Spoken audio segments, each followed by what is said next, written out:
Hey, what's going on, everybody? This is Fuego Beats, back for another video, giving you 3 tips for marketing and building your brand if you're a musician, public figure, or really anybody.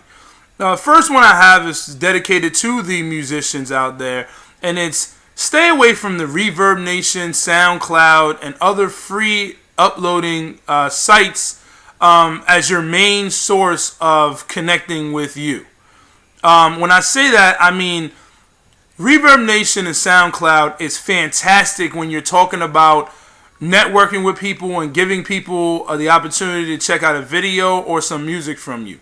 But it should not be your main area where people find you. So when people say, hey, how can I find that about you? You give a Reverb Nation page. Okay, where you can put information that's vital to your brand up there, you cannot make Reverb Nation and SoundCloud very, I guess you could say, personalized to you. Okay, you're going to go with Reverb Nation style. It's going to be Reverb Nation. You're going to be no different than the other artists on there. So, of course, in this industry, you want to be different in general, in business and as a brand. You want to be different than the next person. So you want who you are to basically come out. So you want it personalized to who you are. You know what I mean? So you don't want to be like the next man. And you don't also want me or somebody that's a fan or potential fan to search for you, accidentally click on somebody else, and then I am now a fan of them. Because now you got all this competition out there that you're dealing with. Okay? Because it's not just about, hey, how good my music is. People want to see the person, and they may like, hey, that person might have a better looking microphone or better studio equipment or something, and people go with them. People, the consumer's mind is wild. And the fans' minds are wild. So you want it to be personalized to you. You want to be selfish with this, okay? You want soandso.com. That's what you want, you. And if you want to have links to Reverb Nation, SoundCloud, that's cool. You can even embed their players within your personalized webpage or website, which is definitely good. I really think that a lot of these free sites have great music players, and you should utilize that. But again, you don't want to have that as your main point of how people contact you and see about you. Okay? Second, I'm telling musicians and brands and everything to stay away from Weebly and Wix, okay, if you don't know what you're doing. That's the main thing. If you're not a graphic designer or web designer, get connected with somebody, contact the schools, the local colleges, see if you can get an intern, whatever you can do to build you a site, because you don't know what you're doing. If you look at Wix and Weebly, it's free sites. So what is it? When you get free, you know what we get for free. Okay? You're going to get what you pay for. And if you're paying nothing, you're going to get nothing.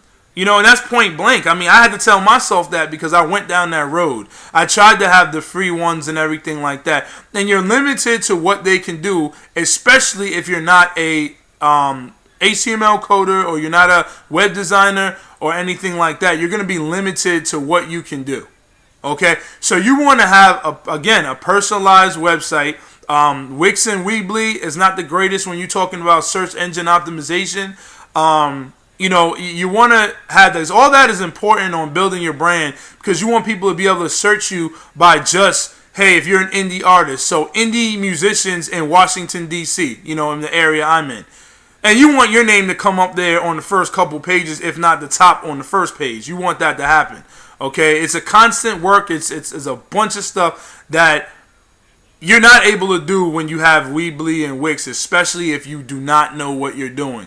So I say stay away from that. Again, you want something personalized to you. You don't want to go with their layouts and their themes. You want to have a different theme. Okay? And you want it to look clean. If you check out Weebly and Wix, there's a handful of websites that's actually that professional. So, I'm suggesting and emphasizing do not, go that route, especially if you do not know what you're doing. Okay? And the third thing is do not sound like a salesman when you're interacting with your fans. The purpose of Facebook, Twitter, in terms of fan pages and all, is so you can connect with your fans so they can feel like they know you. Not so they can buy something from you and all that. All you have to do is be like, hey, new album in stores now. Check it out. Now, obviously, you can send the link of if it's on iTunes or whatever in the iTunes store and it's, $13.99 for your album, whatever. But do not talk your fans into buying your album. Okay, that's the biggest turnoff for anything. You know how we are when we go to car dealerships and they try to talk us in to buying a car. We came there to buy a car. Why you got to talk me into it? Just tell me what the features are and how much I got to pay and be honest with me and it's cool. But just do not start, going down that road of begging people to buy your stuff. Because if you're good and you're good and you have fans, authentic, real fans, then you already know they're going to buy your stuff because you're you. That's it. All these big times, you talking about the industry heads, Jay-Z, Diddy, LL, Method Man, all of them, they don't have to ask you to buy your stuff. They have a fan base that likes them. So it doesn't matter what they do. Their fans are going to buy their stuff. So just understand that. So that means that you got to grind it out. If you do not have real fans, you got to start grinding out there and really working hard on getting fans that are unique and official fans. You know what I mean? And that could be your family or whatever. But you have to have real fans. Okay, so right there, those were 3 tips I'm trying to give you guys. I go in depth on them in my blog on www.fuegobeats.com/speak, or you can just go to fuegobeats.com and click the speak tab at the top of the navigational bar. Okay, if you guys need to contact me on Facebook and Twitter, it's Mr. Fuego Beats on Twitter, Fuego Beats on Facebook, and it's the real Fuego Beats. Fuego Beats in Washington, D.C. I done started that years ago. There's a lot of people out there that's coming up with the different names, so I just want to let you guys know who I am if you do not know me by now. Again, I want to apologize also if my camera work is a little blurry going in and out. I don't know what's up with this camera today. It's acting a little wild. Might have a ghost in here or something like that. But hey, those are the 3 tips. Please understand, read them, and ask any questions. You can reach me at mrfuegobeats@gmail.com. Till next time, I'ma holla at you guys.